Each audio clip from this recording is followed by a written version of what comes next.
जुना अनुच्छेद जैन साठेजूर रोहित आचार्य मंत्री जुना अनुच्छेद नंबर 370, नवीन अनुच्छेद नंबर 306A, खंड 9, पेज नंबर 639 ते 650. अध्यक्ष म्हणाले, प्रश्न असा आहे की प्रस्तावित अनुच्छेद 315 मधून ज्या सीमेपर्यंत याचे उपबंध या संविधानाच्या विरुद्ध आहेत, शब्द अपमार्जित करण्यात यावेत, संशोधन स्वीकृत झाले. अध्यक्ष म्हणाले, आता आम्ही अनुच्छेद 306A घेत आहोत.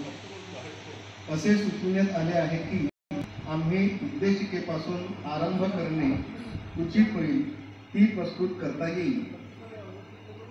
ती कृष्णमाचारी म्हणाले, ती प्रस्तुत करणे आवश्यक नाही, तिच्यावर विचार केला जाऊ शकते. अध्यक्ष म्हणाले, उद्देशिका प्रस्तुत करण्यात आली आहे. आता मला उद्देशिकेवरील वेगवेगळी संशोधने घ्यावी लागतील. माझ्याकडे संशोधनाची एक मोठी सूची आहे. त्यापैकी बरीच संशोधने मुद्रित सूचीत मुद्रित आहेत. मौलाना हसरत मोहानी म्हणाले, माझ्या मतानुसार तुम्ही असा निर्णय केला होता की उद्देशिका सर्वात शेवटी घेतली जाईल. तेव्हा काही अनुच्छेदावर चर्चा झाली नसताना उद्देशिका घेतली जात आहे, हे कसे? अध्यक्ष म्हणाले, फार जास्त अनुच्छेद तर शेष नाही. मौलाना हसरत मोहानी म्हणाले, एकही अनुच्छेद शेष असला तरीही जोपर्यंत हे अनुच्छेद समाप्त केले जात नाहीत तोपर्यंत उद्देशिका घेता येणार नाही. अध्यक्ष म्हणाले, ठीक आहे, आपण अनुच्छेद 306A घेऊया. माननीय श्री सत्यनारायण सिन्हा म्हणाले, महोदय, काय तुम्ही उद्देशिका घेत आहात? अध्यक्ष म्हणाले, नाही. मौलाना हसरत मोहानींनी अन्य सर्व अनुच्छेद समाप्त करण्यापूर्वी उद्देशिका घेण्यावर आपत्ती आहे. आणखी एक अनुच्छेद आहे ज्याची सूचना देण्यात आली होती आणि तो स्थगित आहे. श्री नजरुद्दीन अहमद यांचे संशोधन क्रमांक 472 आणि मला वाटते आणखी अन्य आहे जे त्या अनुच्छेदा समान आहे, ज्याची सूचना पंडित ठाकूरदास भार्गव यांनी दिली होती. पंडित ठाकूरदास भार्गव म्हणाले, महोदय, 3 जूनला तो आपल्या आदेशाने स्थगित करण्यात आला होता.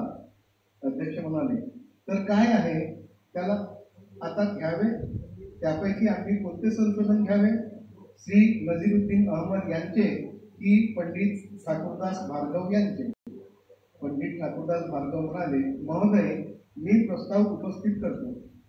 श्री R.K. सिद्धा म्हणाले, महोदय, अन्य आणखी काही अनुच्छेद आहेत ज्यांची सूचना अन्य सदस्यांद्वारे देण्यात आली आहे. अध्यक्ष म्हणाले, मसुदा समितीकडून अन्य कोणतेही संशोधन नाही. श्री R.K. सिद्धा म्हणाले, होय महोदय. अध्यक्ष म्हणाले, मला वाटते त्यांची आता आवश्यकता नाही.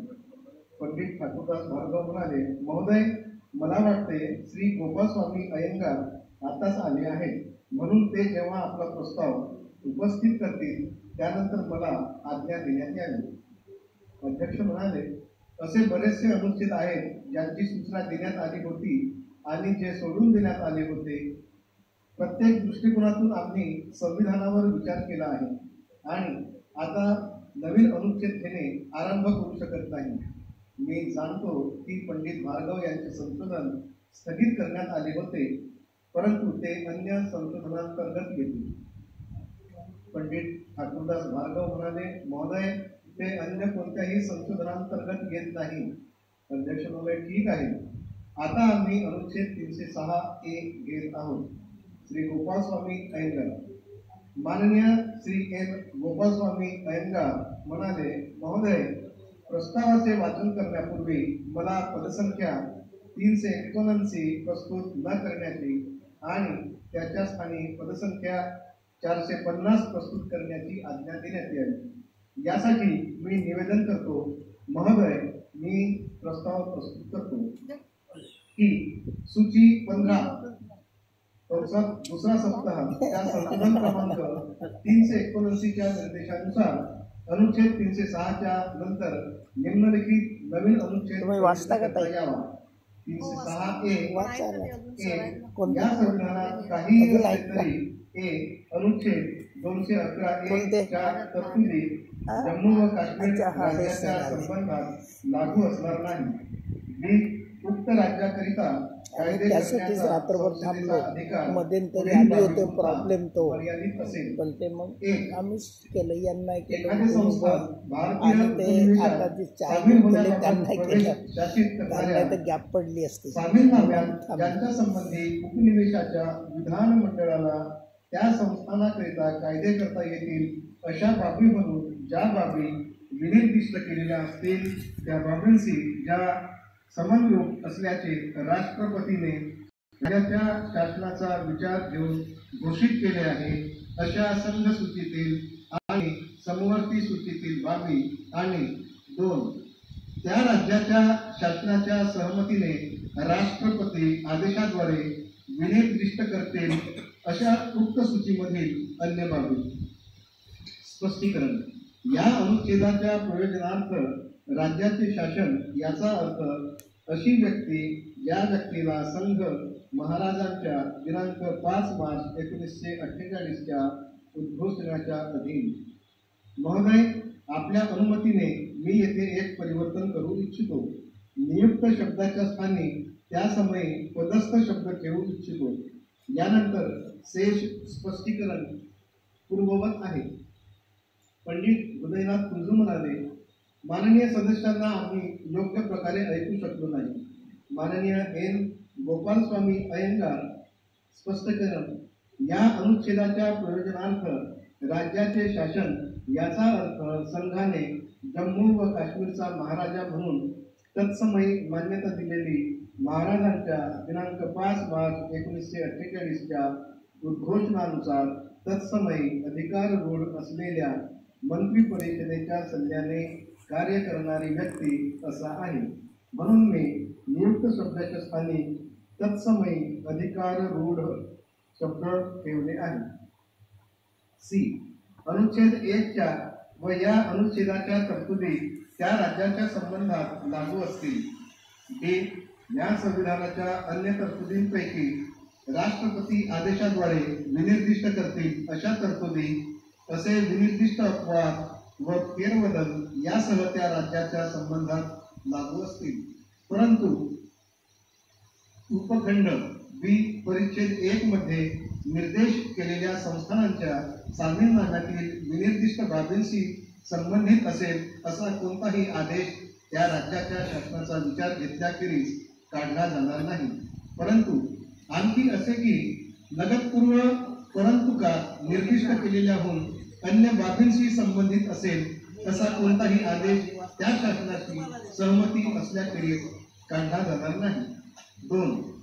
जर खंड 1 उपखंड बी परिच्छेद 2 मध्ये किंवा त्या खंडाच्या उपखंड ए मध्ये दुसऱ्या परंतुकात निर्दिष्ट केलेली राज्याच्या शासनाची सहमती त्या राज्याचे संविधान तयार करण्यासाठी संविधान सभा आमंत्रित केली जाण्यापूर्वी देण्यात आली तर अशा संविधान सभेने त्या सहमतीविषयी निर्णय घ्यावा यासाठी ती तिच्यासमोर ठेवली जाईल. 3.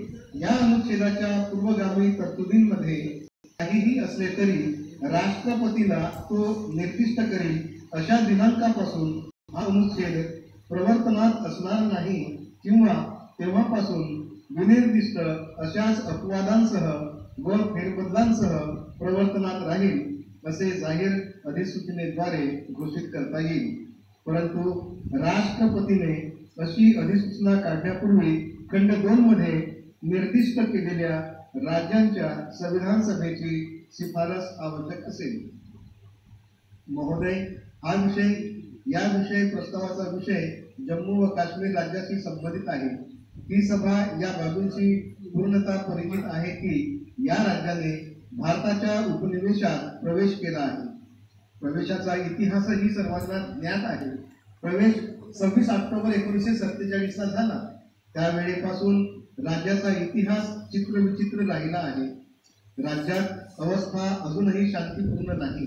या प्रवेशाचा अर्थ असा आहे की यावेळी हे राज्य संघीय राज्य अर्थात भारतीय उपनिवेशाचे एक घटक राज्य आहे. हे उपनिवेशिक राज्य गणराज्यात परिवर्तित होणार आहे आणि त्याचे उद्घाटन 26 जानेवारी 1950 ला होईल. म्हणून जम्मू व काश्मीर राज्य भारतीय गणराज्याचे घटक राज्य व्हावयास पाहिजे. जसे की सर्वांना ज्ञात आहे, उपनिवेशात प्रवेश एका सामीलनाम्याद्वारे झाला होता, ज्याच्यावर राज्याच्या प्रमुखाला हस्ताक्षर करावे लागते आणि ज्याला भारताच्या गव्हर्नर जनरलद्वारे स्वीकारले जाते. जम्मूबाबत हे सर्व काही झाले आहे. जसे की सर्वांना ज्ञात आहे, प्रवेश सामीलनामा नवीन संविधानात गतकालीन बाब होईल. संघीय गणराज्यात राज्याचा प्रवेश अशा पद्धतीने झाला आहे की त्यांना गणराज्याचे घटक होण्याच्या प्रयोजनाकरिता प्रवेश करणे अथवा प्रवेश सामीलनामा लिहिण्याची आवश्यकता भासली नाही. त्याऐवजी त्यांचा स्वयंमेव संविधानात उल्लेख करण्यात आला आहे आणि जम्मू व काश्मीर राज्य सोडून जवळपास सर्व राज्यांचे संविधान संपूर्ण भारताच्या संविधानात निहित सुद्धा करण्यात आले आहे. आता सर्व राज्ये या प्रकारच्या प्रवेशाकरिता स्वयंसहमत झाली आहेत आणि उपबंधित संविधान त्यांनी स्वीकारले आहे. मौलाना हसन मोहानी म्हणाले, तेव्हा मग हे अंतर का आहे? माननीय श्री गोपाल स्वामी अय्यंगर म्हणाले, हे अंतर काश्मीरच्या विशेषतः स्थितीच्या कारणास्तव आहे.